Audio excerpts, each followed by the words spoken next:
Hey, this is Buff Bagwell, and you're watching the Card Subject Change podcast. Check it out. Welcome back to the show! Welcome back to the show!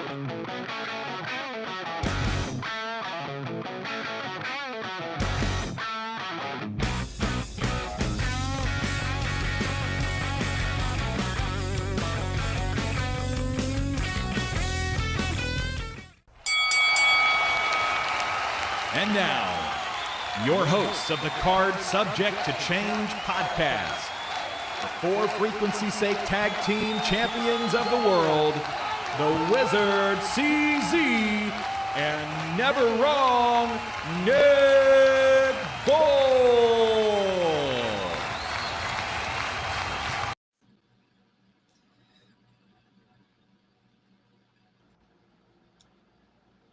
Hello, everyone, and welcome to another exciting edition of the Card Subject to Change podcast, the podcast by the fan, for the fan. So happy you have found us. So happy you have joined us. We're here to talk wrestling. Have a great time, as always. I am your host, Never Wrong Nick Bull.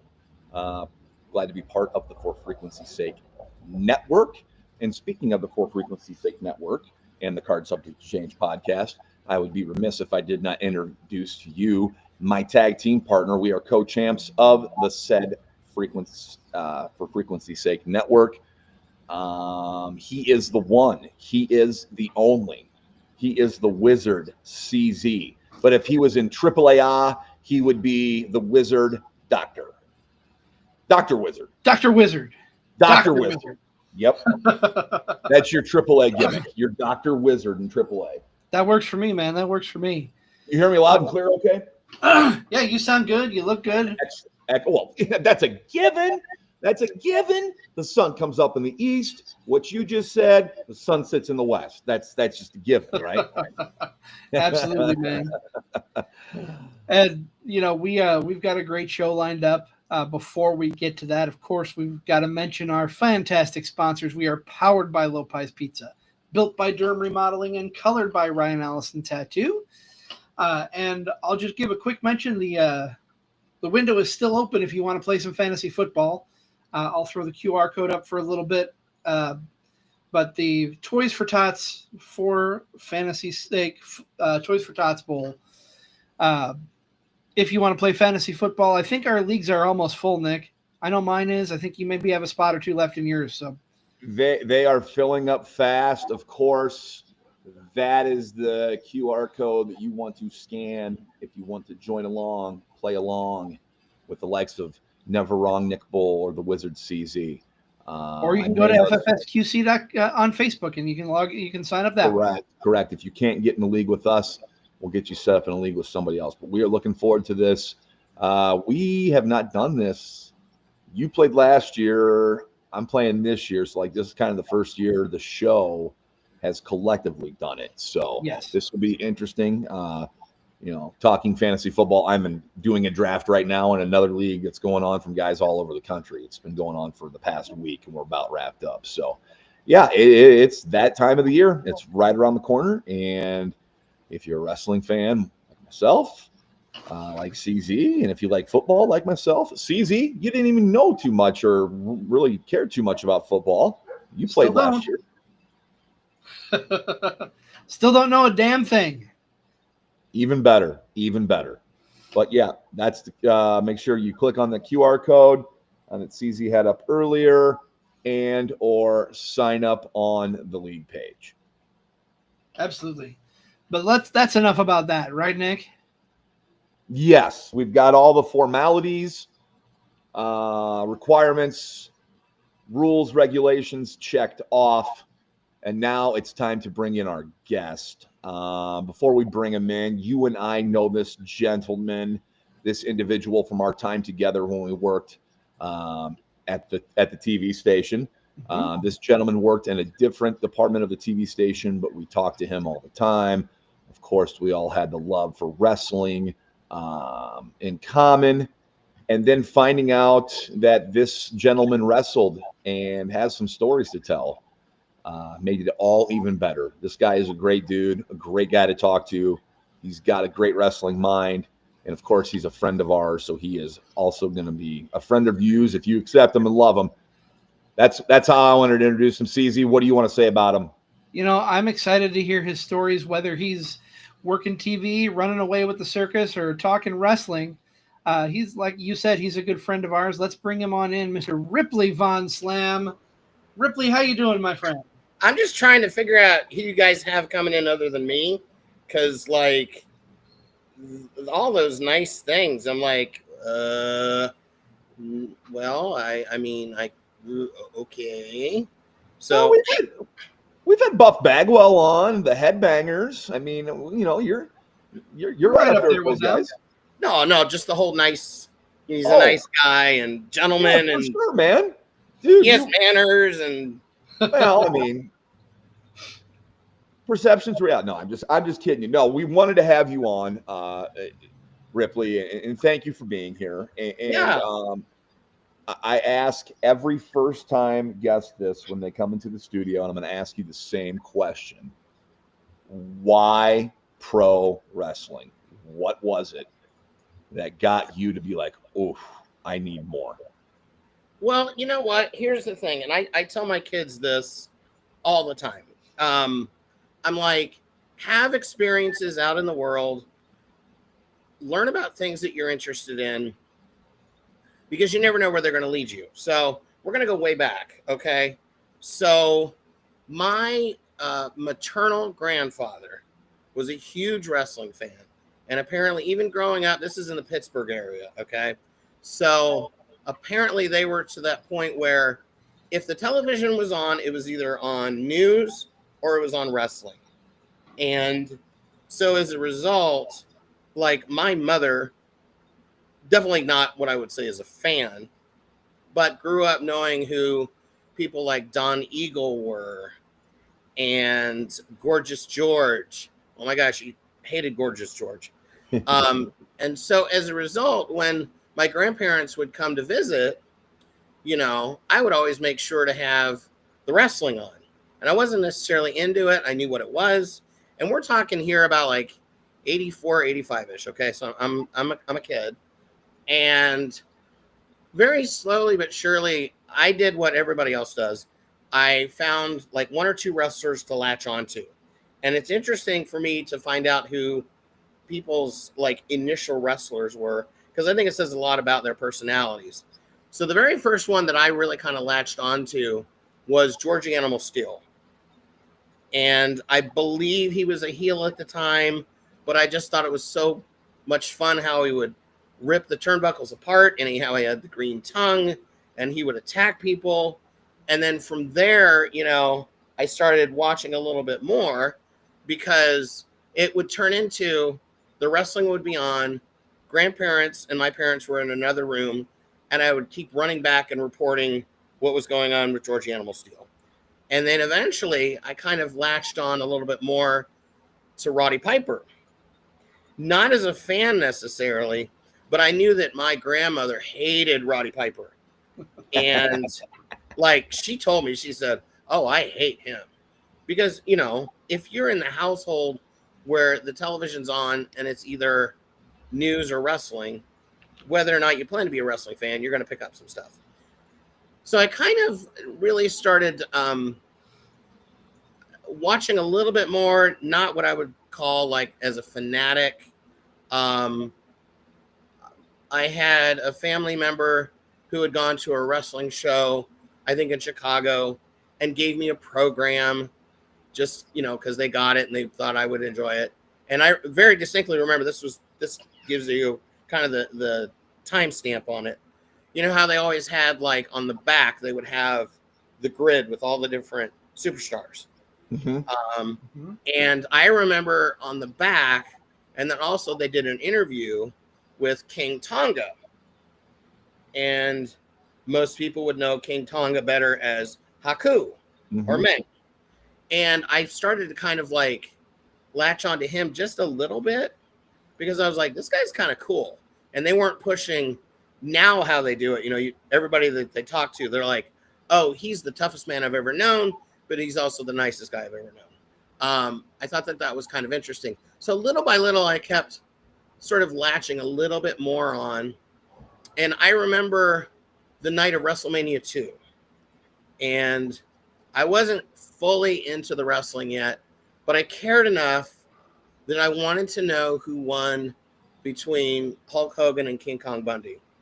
And my brother had some friends come over, and they had just seen it, and I was like, oh my God, who won the main event? Right? And so they told me, and I was like, oh, that sucks, because I always hated Hulk. And that's one thing that has always been like the through story for me is never a Hulkamaniac. Never. I just didn't like it. I thought it was too much. I thought it was too much for like the goody two shoes. And as luck would have it, the next year I went to my very first live show at the Indiana State Fair. You get one guess who was in the main event, as far as like who was like one of the people in the main event. Hogan. It's Hogan, right? Now, he was taking on Killer Khan, and I don't know how many people remember Killer Khan, but I liked Killer Khan a lot because I always liked the heels. And even though I knew deep down in my heart there wouldn't be a title change, part of me was going, please, God, listen to my prayer. Please let Killer Khan win the title tonight. And spoiler alert, he did not. Pretty standard Hogan match. I will say this, though, about Hulk. And some people go, who was it that really is responsible for the explosion of wrestling? And I definitely think Hulk had a lot to do with it. I think, the McMahons had a lot to do with it. I think it was that kind of like perfect storm of them coming together that I've heard people speculate, well, if it wasn't going to be Hulk, who was it going to be? And I've heard Sergeant Slaughter and I've heard Dusty Rhodes and things like that. I don't know that we would have had, even today, kind of the explosion we did without Hulk. And I will give it to him from there. Now, everything he did to me was a complete cliche. But little by little from there, I got hooked. Okay? And I would say one of the biggest moments of my teenage life was WrestleMania 3. And you also got to keep in mind, I lived in a small town in Indiana, so we didn't have closed circuit. I don't even think we had pay-per-view. Like you would have to drive a couple hours away to be able to go see the show. So I had to wait and hear what happened. And to this day, if somebody goes, why are you a wrestling fan? The match I will show them is Savage and Steamboat from WrestleMania 3. Mm-hmm. Yes. No matter what. And, yes, there have been great matches since then, but that was, to me, the one that kind of like set the standard. And I still can very much, with a clear conscience, go, watch this, and you might understand. And as I've gotten older, I'll watch a show like that and pick up on little things from that same show that I go, these guys were really good. A case in point is opening match, Can-Am Connection, Rick Martel and Tom Zink, nice hat. I had to. Yeah. I think you got the last of that fabric. I tell everybody about it because I get asked about it, but you tell your story. We'll talk about this hat a little later on. But here's what I think. If you've never really sat there, and the more I learned about wrestling down the line, the more they always say, tell the story. That was such a great opening match to me. It's never going to go down as like one of the best matches in history, but opening up a show, what you want to do, and I had so many promoters tell me this, they're like, start big, get people's attention right away. A lot of times people think opening match, you put the people who suck in it. No, you put them a little bit more into it. You want to get people's attention right away and go, if you've never seen us before, here's what we do. Here's the quality of our product. If you watch that match, so again, it was Can-Am Connection, Rick Martel, Tom Zink, which they didn't last much longer than that, and Magnificent Morocco and Cowboy Bob Orton, who is still one of my favorites.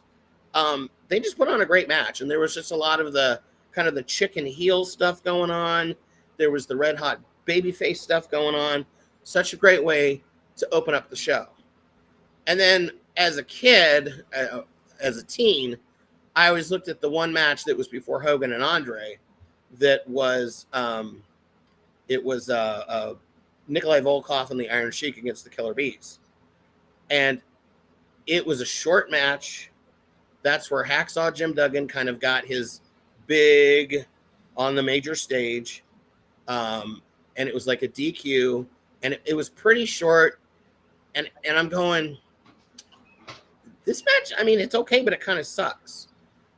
And the more I learned about the sport, I realized that's okay, because if your emotions are a roller coaster and you're already getting excited for Hogan and Andre, you got to calm down before they come out, or you're not going to have anything left. So if you watch, especially a show like that, there's a lot of this.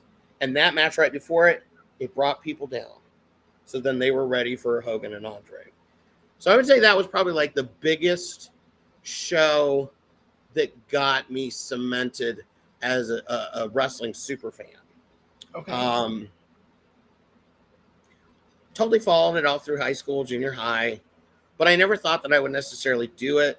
You know, you would have your little fantasy leagues I would put on and stuff like that, and come up with names and, you know, try to like have our own little league.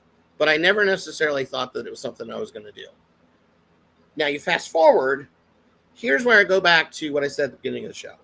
I tell my kids all the time, do the things you want to do, that you want to learn about, because you never know where it's going to lead you.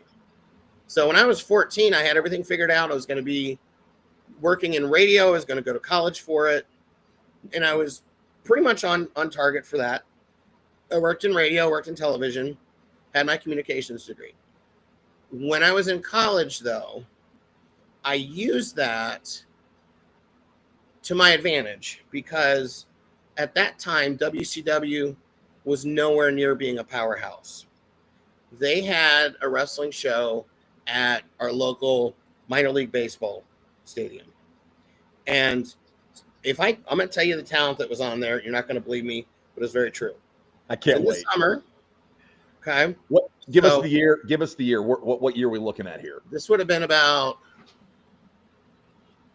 like summer of like 93-ish. Okay. And all right. Can't remember all the matches. And the show is where? Where's the show at? Burlington, North Carolina. Okay. Minor league baseball team. So the one match, you're not going to believe me, was Eric Watts, who was the son of Bill Watts. He was getting a huge push. He took on and went over on Chris Benoit. And Wow. this is back when Chris Benoit was wearing like the purple tights with kind of like the tiger stripes. Okay. He was fairly new into the country. He had been doing a lot in Japan. Yep. Even then, like, I already knew who he was, but as an audience, we were all like, how is Eric Watts beating this guy? No. Not. But the funny thing is I had made arrangements beforehand. I took all my gear from the college and I interviewed Eric Watts. And just about, you know, hey, what's it like being here where we haven't had wrestling in a while? That town actually became kind of a hotbed and still sort of is. I mean, there's been a lot of stuff going on there. So trying to remember all the matches, but like Junkyard Dog was there. I don't remember who he wrestled. Maybe like Buddy Lee Parker or something. But the one that I still remember was from the Horsemen, Arn Anderson and Paul Roma. Whoa. They had just had him in there against the Hollywood Blondes, Flying Brian Pillman, Stunning Steve and Austin. Stunning Steve Austin. Those guys tore it up. Like, I've always been kind of like a Stone Cold fan, and I liked him as Stunning Steve, and I knew who he was, and I followed him in Texas. But he was so good at getting the heat that I was like, I hated him, right? And I hated Pillman, but deep down I liked them both. So anyway, so I had been seen by a couple people with my equipment there, like interviewing Eric Watts, taking some footage and stuff like that. And then I ended up having a couple people somehow get my phone number. And one of which we talked for a while, nothing really ever happened. But another one that I did connect with, really, I will say, is the person most responsible for getting me in. And he knows that I feel this way. His wrestling name was Tim Blaze, Tim Woody. And because he was like, hey, we run shows locally, which I'd been to a couple of theirs. He goes, we'd like to get a commercial made. Is that something you could do? And I was like, of course. I'm like a 19-year-old college kid. Of course I can make a wrestling commercial. So we just basically took, it was off of VHS, you know, all cuts, nothing fancy, but made a couple commercials for their upcoming shows. And I said, he goes, how much is this going to cost? I said, you don't need to pay me anything, but can you get me on one show? Because that was my thing. I was like, I just want to be on one show. Something I've always wanted to do. Can I please be on a show? So, okay, yeah, absolutely. So, like, he was local. So we ended up, I forget, like within an hour's drive. And what they had for me was a real basic thing. Tim had been in, if you remember, the Italian Stallion and George South. They had their organization, the PWF, for years. And they kind of had like a revolving door of generic gimmicks that like anybody could do. Right. They had like Star Rider, Flaming Youth, Russian Assassin, stuff like this. So Tim had been traveling with them as Flaming Youth. So he goes, got something for you, perfect. He goes, beginning of the show, you're going to come out. You're going to, you know, say that you're representing Flaming Youth, and you're going to like sell the contract or whatever. I probably wasn't even up there for 5 minutes, but in my mind, I didn't care. And the stuff that I put together for my costume, I look back and I go, I'm surprised that they ever wanted me back. It was like kind of weird. I was wearing like a cape from a Halloween costume, and I had like a big poofy like poet type shirt and like black riding pants, and I had like these black riding boots, and I wore sunglasses, of course, because every good manager should. And they gave me a name, and it was the worst name ever.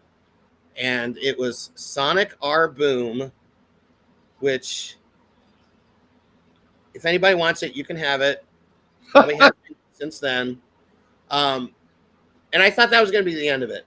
But then they were like, well, you know, do you want to come back? We've got a show here next month or whatever. And so little by little, they kept using me more on shows. And from that, after that first show, though, I was like, I got to come up with a better name because I'm not going to be Sonic R. Boom. So, so I was like, I want to come up with a really fake name, like that doesn't even sound real. There was a wrestler in the South, and he did like some TV matches for WCW, and he went by two different kind of names. It was like Skull Von Cruz, and he also went by Skull Von Crush. And I was like, that's kind of a cool name, the Von, because I'm German. So I was like, I could do something with that. How about Von Slam? And I was going to be Professor Von Slam, but I was like, no, that doesn't really fit me. And I've always been a fan of Ripley's, believe it or not. So then, you know, I added the Ripley to there. And little by little, they just kept using me more. And it was always like you would show up on a lot of these shows. And that's the thing. If you don't show up, you're never going to get used. They'd be like, why don't you go out with this guy? Why don't you be this manager? Because it was good for me to go out with a lot of these guys. Because back then, they weren't super big. Nowadays, you got cruiserweights and it's not a problem. But back then, people expected wrestlers to be huge. So whoever I went out with, I just made them look bigger. Okay. Mhm. And I really didn't have the training. Like, they taught me how to take a couple of bumps and eventually how to like lock up and stuff like that when I needed to know how to do it. I just would go out there and I would kind of be like the funny heel that smiled, and like I wouldn't, if I heard somebody use a line, I tried not to use it because I was like, no, I don't want somebody to go, oh, I just heard this wrestler do it. So I kind of, just went more with my natural personality. And little by little, they just kept giving me more. And then, it would get to that point where one of the wrestlers was like, hey, group of us is going up to Ohio to wrestle. Are you available? Sure. And so, I would travel, get to know people, and work in different areas, and then eventually get connected to wrestle in, well, we don't call it this anymore, but midget matches. So it was like a progressive thing that I was just like, I'm going to do this as long as I can. I want to have fun doing it. And if I'm not going to have fun, I'm not going to stick with it. Which is a horrible way, I guess, to like approach anything. Like, if I'm not having fun, I'm going to quit. Right. But to me, it was like, I have nothing to lose, because realistically, the odds are against me. If I just kind of like treat it kind of as a hobby, like, I'll do it on the weekends and stuff. But the more I did it, though, what was really cool back then was the big deal was you'd have like all your local guys, but then would bring in like a big name person. And so getting to like meet and work with some of these stars who had just been out of like, the WWF or WCW for a couple years, you get a little starstruck. But sometimes getting to work with them and like one of the biggest like surreal moments of my life was when I realized I'm driving around Ricky Morton. I was like, how is this possible? So, I got to meet like Jimmy Valiant. I actually had my very first match wrestling against Jimmy Valiant and his part. It was a tag match. And just And how'd that go? And was how'd horrible. that go? I was not trained. I was not ready. I didn't know how to hit the ropes. Like, they were just like, Okay. It was a deal where it was like in Ohio, and they were like, this is at a campground. Do you want to go? You want to do it? We're going to stay at my family's house. It's not going to cost you anything, blah, blah, blah. And I was like, sure, why not? And I like had some quick tights made up and stuff. And I barely knew how to lock up. And like talking through stuff, I just got so confused.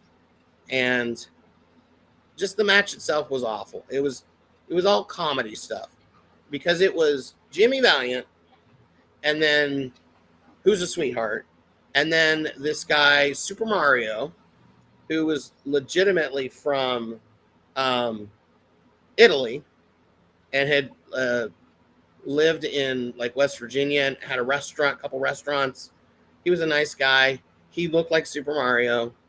And then against, If you tell me his tag team partner is Luigi, I'm going to tell you to get the hell out of here. no, but it was funny because he had been on like USWA and some other places, but they teamed me with this guy that I had met and worked with before. That his gimmick was that he was supposed to be Big John Studd's son, and so Big John Studd legitimately did have a son who became a wrestler, and this guy was just a big dude that looked like they could be related.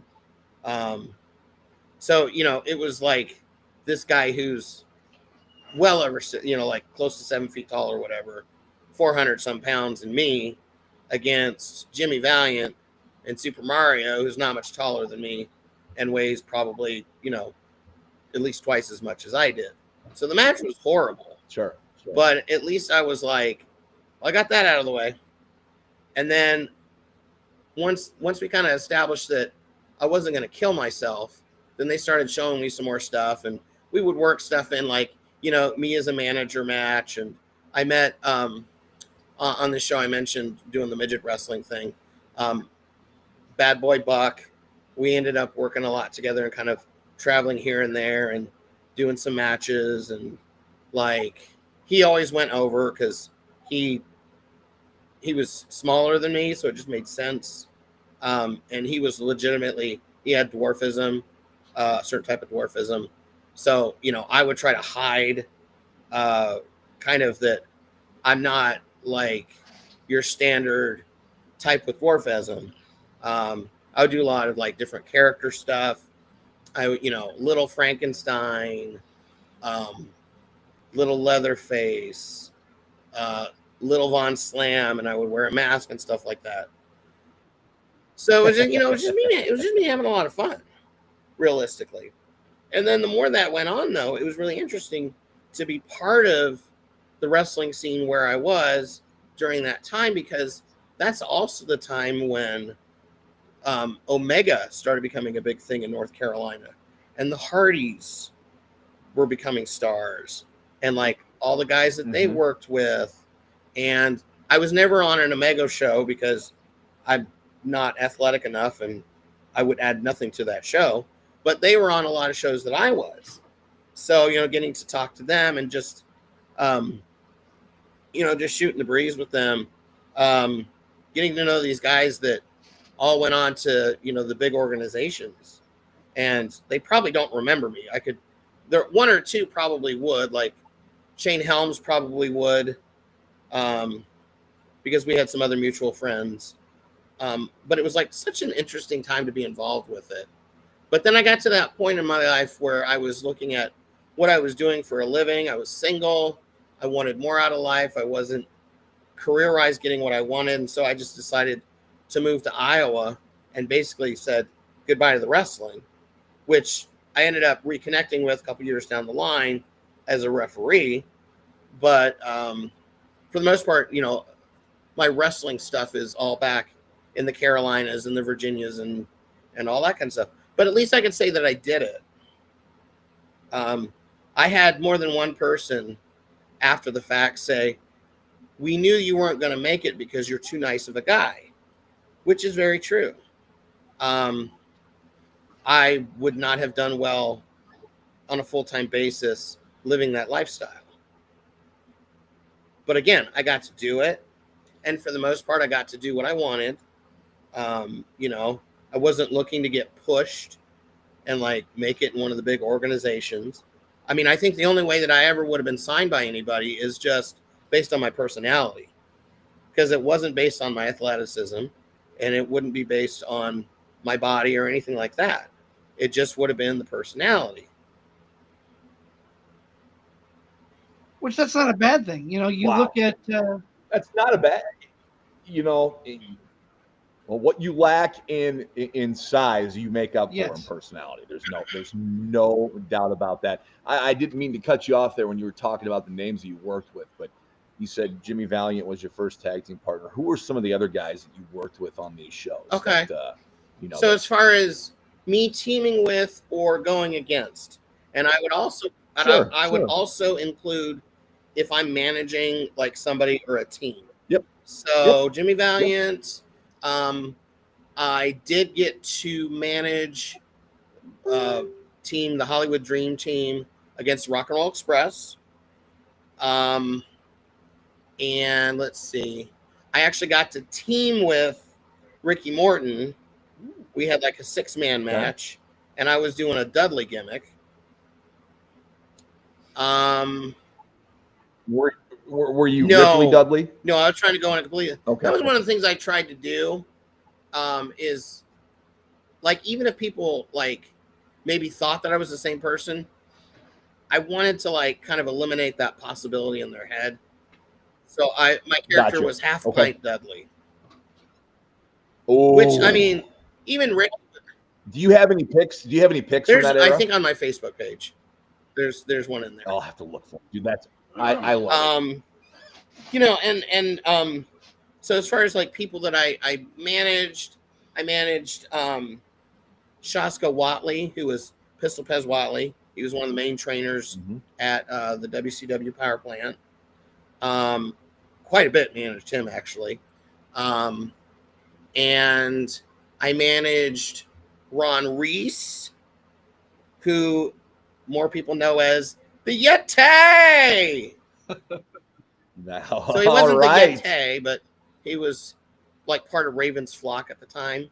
Okay. And that was interesting because he is over 7 feet tall, legitimately. Okay. So that was kind of a neat visual. I managed the Barbarian quite a bit from the Powers of Pain. It's really tough for me to remember sometimes because back then, like, I hate to say this, but I think it's common knowledge. For the most part, most people consider kayfabe to be dead. But back then, it was alive and well. And so it was like, people would always be like, don't take pictures with people. You don't want that to get out. You don't want them to know that you guys don't actually hate each other. So I have a lot of opportunities that I wish I would have gotten pictures with. Did a show with Jake the Snake Roberts. I didn't work with him, but that would have been really cool to get a picture with him. And this was before he left and had his first big kind of like personal demon thing going on. There's a lot of, like I said, there's so many people that went on to become huge stars. The Hardys, Shane Helms, drawing a blank here because I'm trying to think what they went on to become, but like a couple they were pretty young at the time. Became Joey Mercury, was on shows with him. I did a thing with another guy, Joey Matthews, who was kind of similar to Joey Mercury. And it was funny because we went out and then I did a thing and I went up behind him and like, you know, he's supposed to be surprised when he turns around and sees me and he like pushes me. And like I went flying backwards basically. And when we got back to the back, he legitimately thought he hurt me. I was like, no, dude, I'm fine. I'm fine. I'm absolutely fine. So there's like so many guys that went on to become like huge stars. Joey Abs from the Mean Street Posse. The guys that were the Dups in ECW. They did kind of like, it was country gimmick. It was Otto Schwanz, but he went by a different name. And I'd known Murray for a couple of years before that. He eventually was, he did a German gimmick, but for ECW, they were the Dups. Mike Maverick was one of the Dups. And then Champagne was one of the Dups. One of the best names ever. First name Shan, last name Payne. Is Payne spelled P-A-Y-N? P-A-I-N. Oh, yeah. Okay. So, like, sometimes it's hard for me to remember because when I worked with a lot of these guys, they weren't big stars yet. And, you know, what was cool, again, in the South, and I don't know if places still do this very much, but they would bring in stars. So, as a result, I got to meet the Fabulous Moolah, Mae Young, Diamond Lil, gotten to meet Barry Windham, through a mutual friend. It's kind of hard for me to like, again, because I don't have the pictures. Right. And that's that mentality of that time. Nowadays, I wouldn't think anything about it. Hey, let's get a selfie, you know, sort of thing. Right. Different time, different generation. We're joined by Ripley. Yeah. Different place. Right. We are joined by Ripley Von Slam here on the Card Subject to Change podcast, the podcast by the fan, for the fan. Of course, we are powered by Lopez Pizza, built by Durham Remodeling, and colored by Ryan Allison Tattoo. Ripley has been breaking it down for us, how he got into the business, so to say, some of the people he worked with. What's your favorite story, favorite thing that happened to you or you observed during that time period when you were doing all these different shows? And here's the thing. A lot, like the really funny stuff you guys would have no way of knowing who it was. And that's half of what makes it funny. But the one that I love to tell, because everybody, you know, and I don't want to talk ill of the dead, but everybody always jokes Right. about Virgil, you know, lonely Virgil. Okay. So we're big Yeah. Virgil fans here. So we're in Ohio, and it's at like a fair. And initially, I think Greg Valentine was supposed to be on the show, but he decided not to make it and sent Virgil in his place and didn't tell the promoter. So Virgil just kind of showed, yeah, Virgil just kind of shows up, right? And the promoter is actually Bobby Fulton from the Fantastics. Okay, so he knows how to do business, right? He shows up out of nowhere, and like at that point, I get it. You're just kind of like, well, he's not coming, but at least I've got, you know, a name star. And at this point, Virgil had just left about a year prior to the WWF. Okay. And now that I'm telling the story, I kind of realize, and it'll make sense here in a second, that this is very reminiscent of Mike Tyson with what's the fighter, Hezbollah? Is that his name? Okay. Yep. This is almost a similar story. So just a bunch of them hanging around, and he's telling stories. And I should mention King Kong Bundy was there, who was just one of the nicest people to me, who had, like, seriously, there have been a couple people that I go, you had no reason to be nice to me. Not that I'm a jerk or anything, but they were just like having regular conversations with. Sure. So, you know, Virgil's just going on about, he said, and I told Vince McMahon he could, you know, he should do this or he can kiss my ass. And sorry if I can't say that. You can say it. And just going on. And at one point, Bundy goes, you know, you need to stop living in the 80s, live in the present, blah, blah, blah. So I'm just kind of like hanging around. And like, because I've never met Virgil. I don't know him from anything. And for some reason, he comes over to me. And keep in mind, I've got facial hair. And he reaches over like you would with a little kid and does like a claw and goes, got your belly.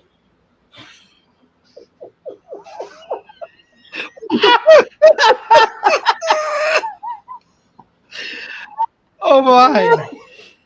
And it was so random. I think the reason why it made me laugh so much, because it was just so random. There was no setup to it. Yeah, that is random. No setup to it. I'm like, does he think I'm a little kid with a fake beard? I don't know. So like, that's been an inside joke with a lot of people, and like, they're always like, have you never worked with Virgil ever again? I said, no, that was the only time I ever met him. And it was like just such a random thing. Very random. Oh my God, very random. So a lot of the stuff that, like, and again, I don't want to talk ill of the dead, but Buck that I wrestled quite a bit, he passed away a few years ago. So Buck was kind of an interesting guy. His father always would travel with us because his dad had a background in promoting concerts and like managed like George Jones and Little Texas and all these things. So we're like, okay, he's going to at least make sure we don't get like completely ripped off by these promoters. But when I first met Buck, his dad took me aside and just as a warning was just like, you know, Buck, sometimes he's not all there, basically. He's like, he'll say stuff that like you wouldn't expect somebody to say, like just the way his mind would work. So there's a bunch of us traveling, and Tracy Smothers, which I never worked in a match with him, but I was in a lot of shows with Tracy, and our group would kind of, you know, we would all kind of like sometimes travel the same places. Just a great guy. and just like did it all. Okay. So one of the funniest ones about him, and I just recently got to talk to Bo James, who is a Tennessee wrestler, Kingsport. And he and I would swap buck stories basically. But Tracy Smothers had just started working for the WWF as like enhancement talent. And they called him Freddie Joe Floyd. Okay. As kind of a rib and, you know, everything. So he had just been on TV and he had just taken on Mick Foley as Mankind. And, you know, if you remember, Mankind's finisher was the Mandible Claw. Mm-hmm. And so there was this day where Buck, the entire day, all he would talk about to me was, he goes, I'm going to ask Tracy what it felt like when they put the Mandible Claw on him. I'm like, okay, what? No, I got to know. I got to know what that felt like. I'm going to ask him and I'm going to find out. And it just, I mean, this was like an ongoing thing all day long. Sure. Finally, he gets up, you know, like the momentum to ask him. And Tracy just basically goes, I don't know. He just put his fingers in my mouth and, you know, I worked it like it hurt. And it was like such a funny thing to me that somebody who should know better, who's a wrestler, should know that, like, what do you mean? What did it feel like? This is not, he's not actually like pushing down on a nerve. Right. You know? There's been a lot of funny things like that. We did in Tennessee for Bo James, right when the NWO started, we did a parody, and every week there would be new ones added of the NWO. But instead of the New World Order, it was the Jabroni World Order. And so they started out, what it started out with was there was this wrestler, Mike Cooper. Not his real name, but his gimmick name was Mike Cooper.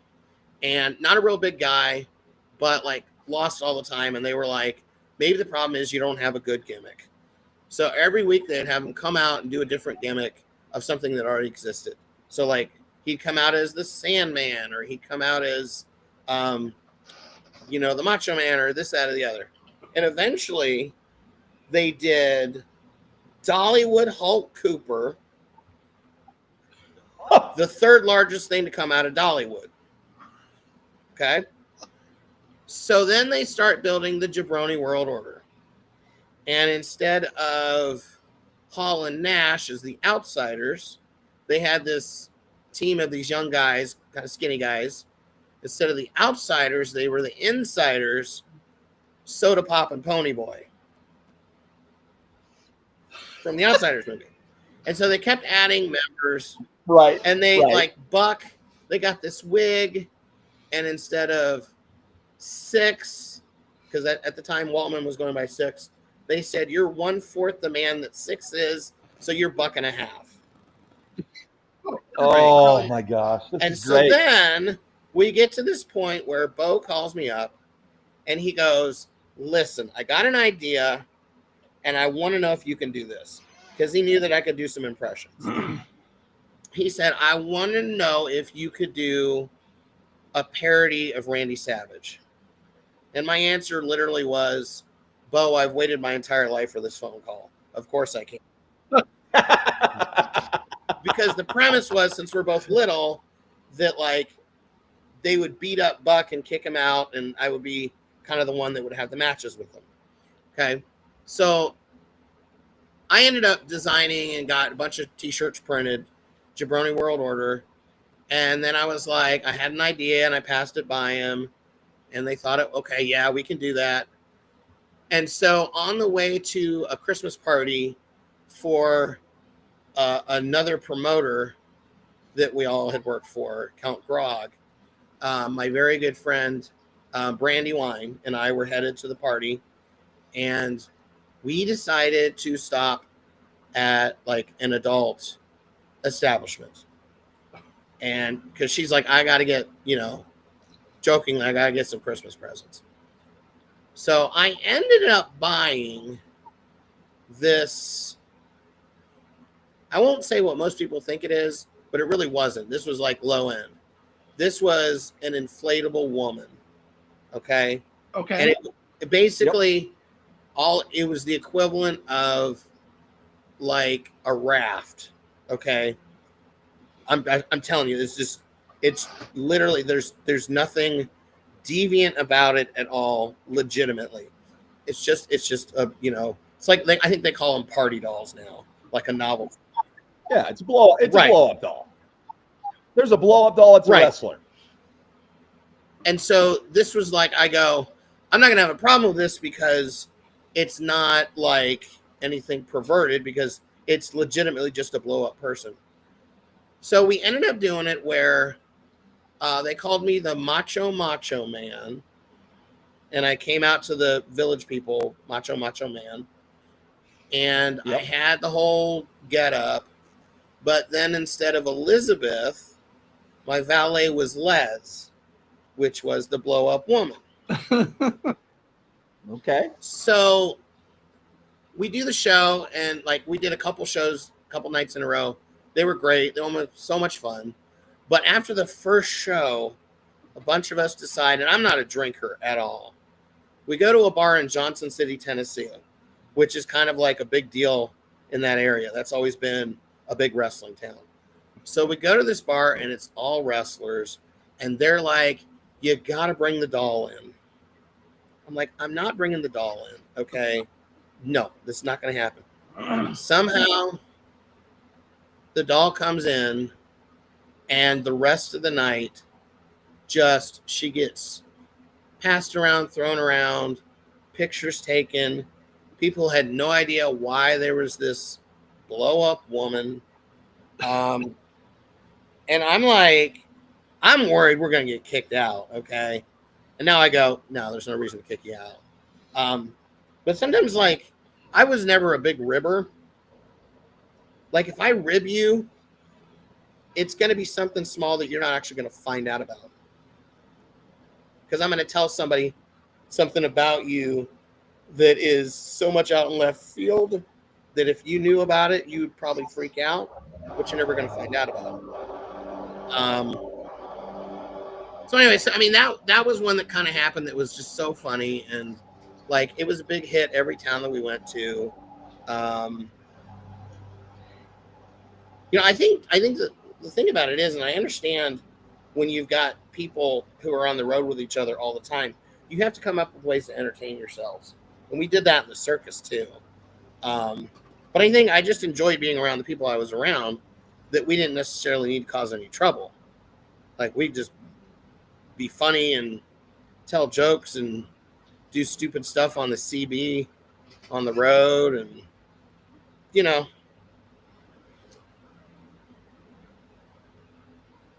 you miss it? See, the thing was, the wrestling was never on like a consistent enough basis for me to go, oh my God, it's missing. Like, I kind of knew that my last match was my last match because I was moving to Iowa. But what I had going for me was I was working with a manager, the same manager, Count Grog. I'd known him, trusted him. I knew we would have fun. And I was wrestling this real young kid. He had just turned 18. He was doing a mini Vader gimmick.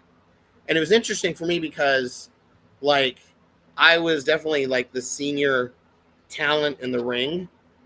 And I was the one going, we're just going to call it when we get out there. We'll come up with a couple spots. We'll just take our time. And it was very satisfying to me because then I could never go, man, I wish we would have done this different. I got to go back and do another match. I've still come up with ideas for gimmicks all the time. Physically, I can't do it anymore. But, like, I come up with ideas of, man, it would be so funny if I did this. Or, right. If I was still working with these people, here's something we could do. I definitely see the ones that, like, they eat, sleep, and breathe wrestling and traveling on the road. and all of a sudden that's taken away, I definitely see where they can't make that disconnect, where they can't have that last match. They'll have a last match, but then they'll be like, well, that actually wasn't my last match. This is going to be my last match. I had fun. I had fun. Yes, there would be stuff I would do differently now, but I can't say that like anything was horrible. Right. Let me ask you this on the lines of, the not being able to distinguish, this is my last match. Mm-hmm. You've been a performer for as long as I've known you, Yeah. whether it's in wrestling, whether it's in the circus. What do you do now to scratch that performer itch? It's really tough because right now, and I'm trying to change the situation on one of them. I've been working 2 jobs now for a couple years, so it's really tough to get it. Every once in a while, we would have things come up with Quad City Clown Troupe, but that's really no longer an organization anymore, just because a lot of our population kind of aged out of it. I look for just things that could come up. I belong to like the 501st and Rebel Legion Star Wars costuming groups. There might be something coming up. A lot of health things have come up though that kept me from doing that. As long as I'm kind of using my creative juices in one way or the other, I feel like I get some satisfaction that way. It's not the same, but it's also been interesting because like, it's not like I forced it, but I feel like my kids are kind of interested in a little bit in some of it, like the clowning, and they're willing to try it, and that you get kind of a special thing from that. I don't know. I've performed all my life, but it's been different kinds of performing. Right. So, And you make cool hats. sometimes I haven't made it in a while. I get a lot of compliments on it, man. I do. I love it. It's interesting because there quite a bit of my clown costume stuff I make.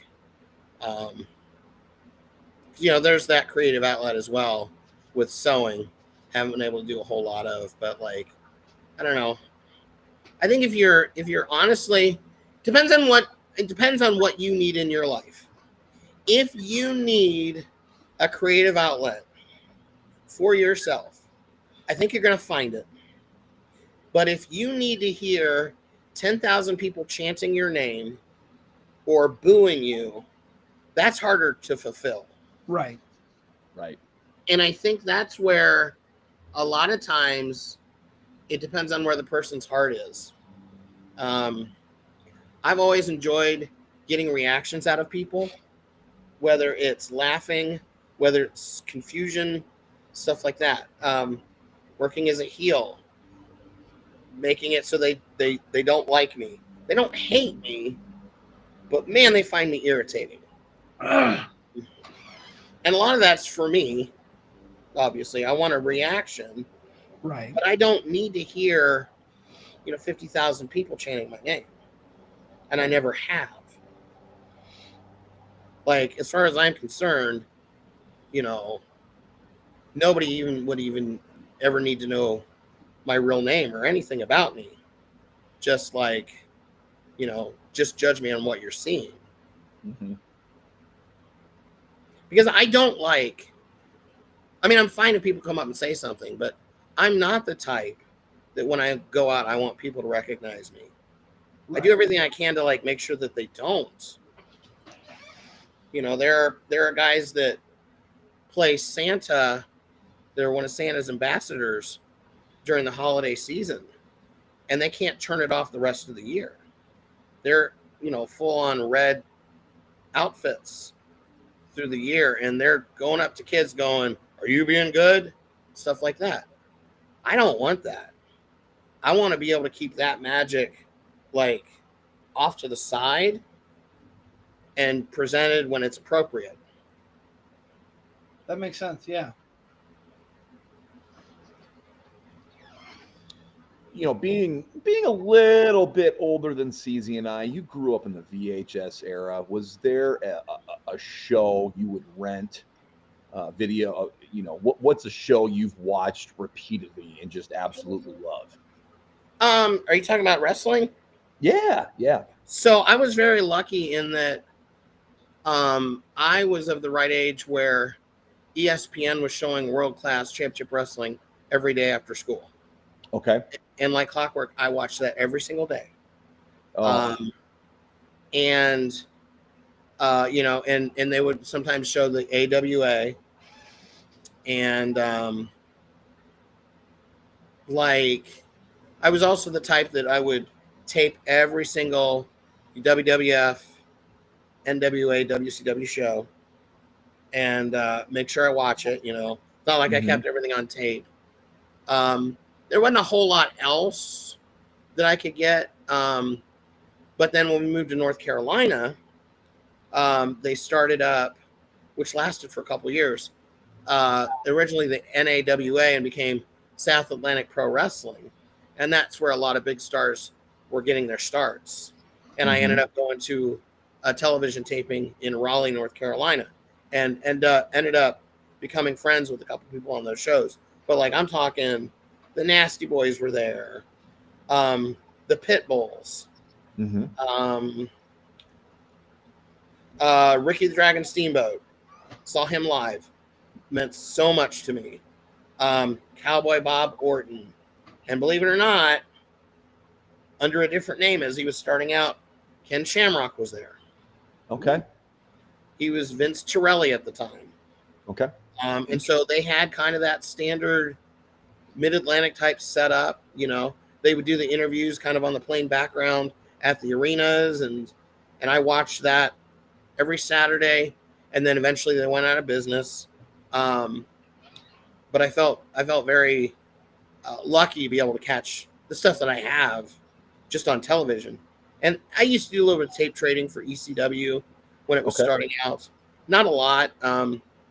But I think a lot of the mainstream stuff I just made sure that I watched. And nowadays, you just got to go to your phone. Right. I know. You can find it. Kids have it so easy today. Yeah. I know we talked about there. You're not following current product religiously, but you've got social media that you can grab. If you were to tune into a show today, who's going to grab your attention? A couple of ones that I really like, and some of them I'm not even sure if where they are right now. I like Danhausen. Okay. I like Grado. I'm not sure where he is now though. Tony Storm, I think, is brilliant. Let's see. I just have loved the whole thing with Joe Hendry. How can you not get into that? Yeah. So catchy. There's not a whole lot other than that I really kind of latch onto. To me, it's interesting though, seeing as the borders are being opened up, seeing certain things from different cultures coming into the mainstream. And we were talking about this before, how far are they going to go? AAA just kind of did a thing with their Exoticos. That's not going to be, I don't think, mainstream in America, but it's been a part of their culture for so long. And I think this whole lucha push is different than it was in the 90s, because back in the 90s, it was we're bringing all these lucha stars into WCW and they're a part of us now, versus with AAA, we're working with them and we're maintaining their world. We're fitting into it because we've got people like Dominic and, others who are so familiar with the styles. That was tough in the 90s. Some of the luchadors you would see take on some of these American wrestlers, and you're like, there's no way they're going to have a good match. Like Right. Hacksaw Duggan taking on Super Colo. Never going to be a good match. Right. But when you've got and nowadays it's hard to be a wrestler without at least being somewhat familiar with the different styles from around the world. Yeah. It's a little bit easier to mesh these guys together now. One thing we say here often, styles make fights. And, all these different styles and cultures coming together for this melting pot of wrestling. It's a good time to be a wrestling fan. Oh, yeah, yeah. And the good thing is that, like we said, you can still go back and watch the old stuff. Yeah. It's really easy to find. One of my favorite wrestlers of all time is Kamala. And I just think that he was brilliant. And if you watch, it's character-driven. And he didn't have to speak, but he was so entertaining to watch and so underused. I think he could have been a monster world champion. They just didn't ever use him that way because he's not the type to speak up for himself. Right. So,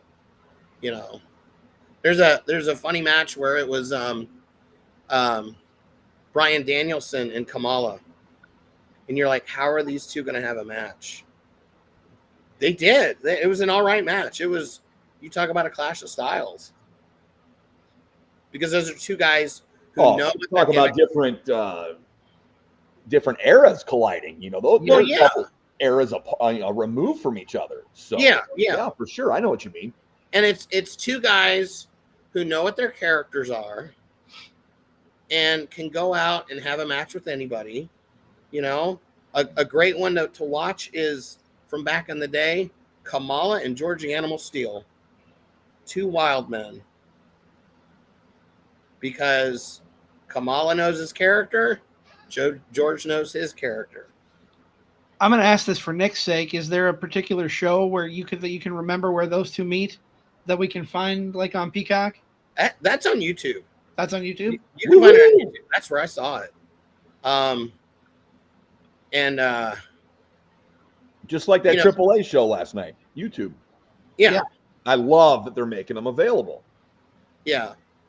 There's and I think that half the time when I find stuff like that, I wasn't searching for it. It just came up as related content. Sure. So, sometimes those are the best finds. Yeah. I was always a huge Kamala fan.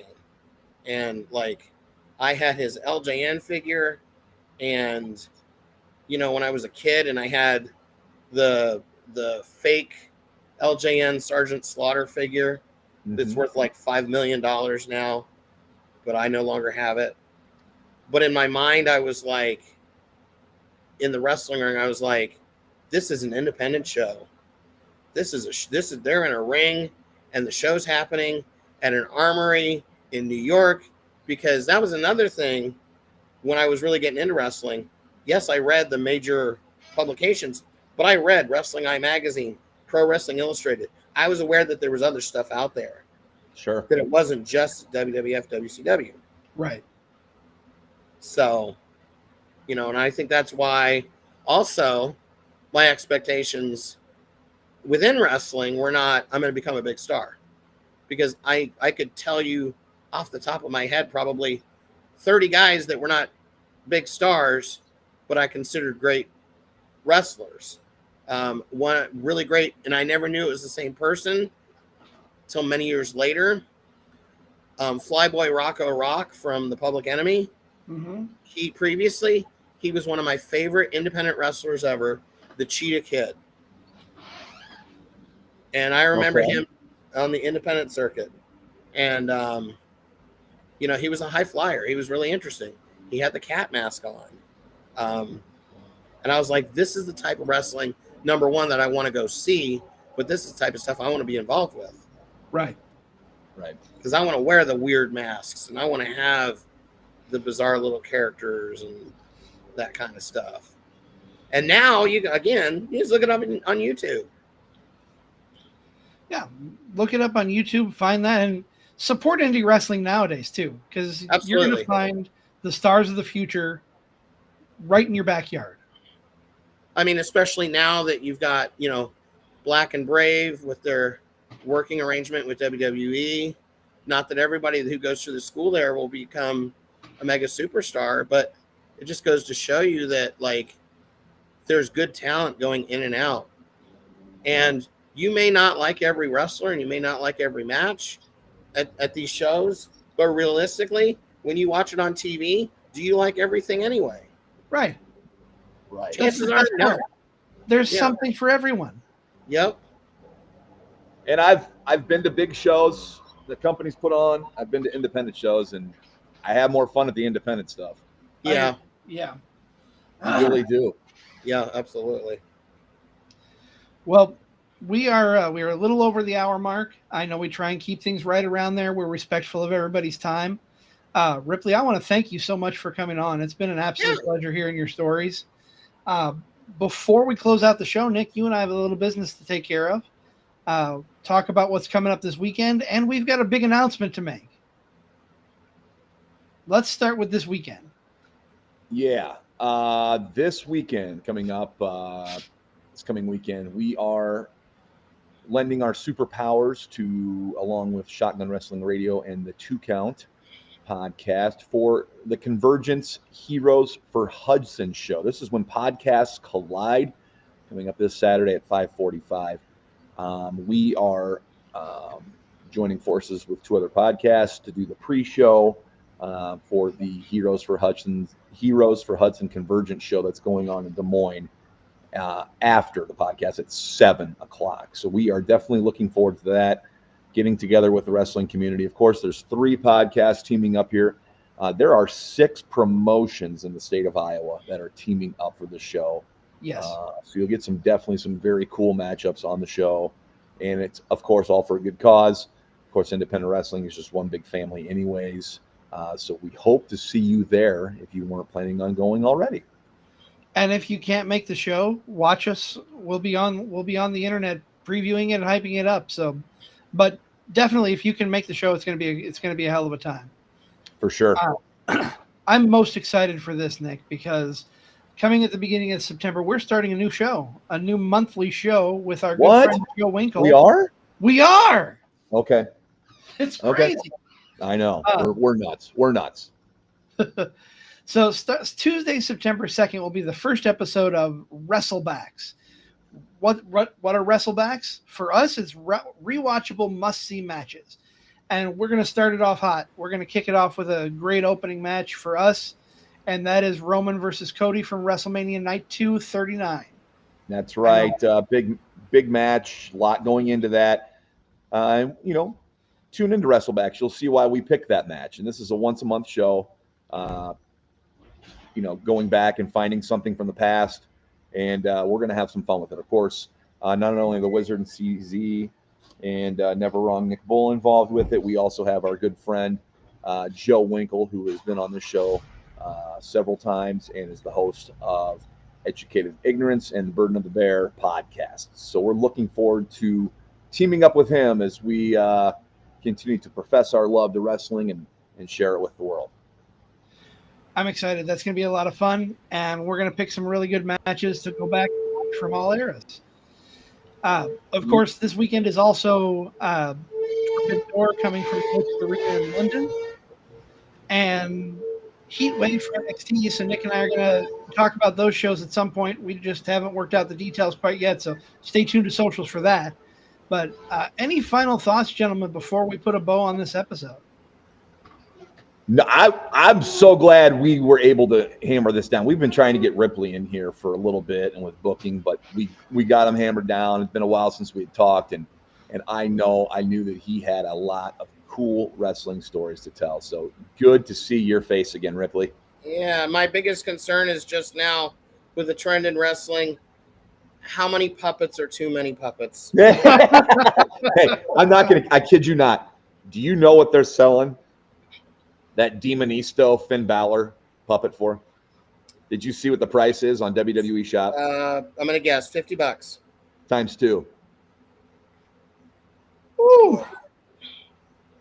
Ooh. And at some point, $99.99, my friends. Yeah. $99.99 for a puppet. yeah, that's going to be like the big Christmas present this year. Right. Yeah. I just think that any kind of gimmick, you don't want to overdo it, and I'm just worried that's going to happen. So hopefully they'll kind of like calm it down. I hope so too. I didn't mind it for the moment, but the iguana thing is they're gonna have to tread lightly, I think, with that. I really do. Yeah. And I heard a rumor that that's not actually a real iguana. What? Get out of here. Heard it here first. Okay. Oh man. Get going on that. Get going on that, sleuths. Find the answer if that is true or not. Ripley giving us a lead here on a Sunday night. Again, Ripley, thank you so much for your time. This has been an absolute pleasure. Thanks for having me, guys. I appreciate it. Absolutely. We need to get together soon. Yes. Yes, very much so. Get together, watch some wrestling. Oh, there you go. All right. Well, that is going to do it for this edition of Card Subject to Change.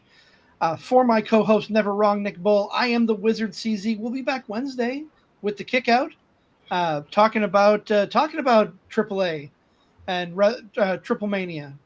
So that'll be fun, and then we'll be back here on Saturday for that Podcast Collide. So stay tuned. But in the meantime, go enjoy pro wrestling.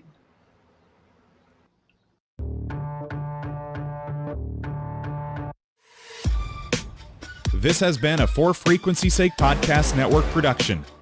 For more great content, subscribe to For Frequency's Sake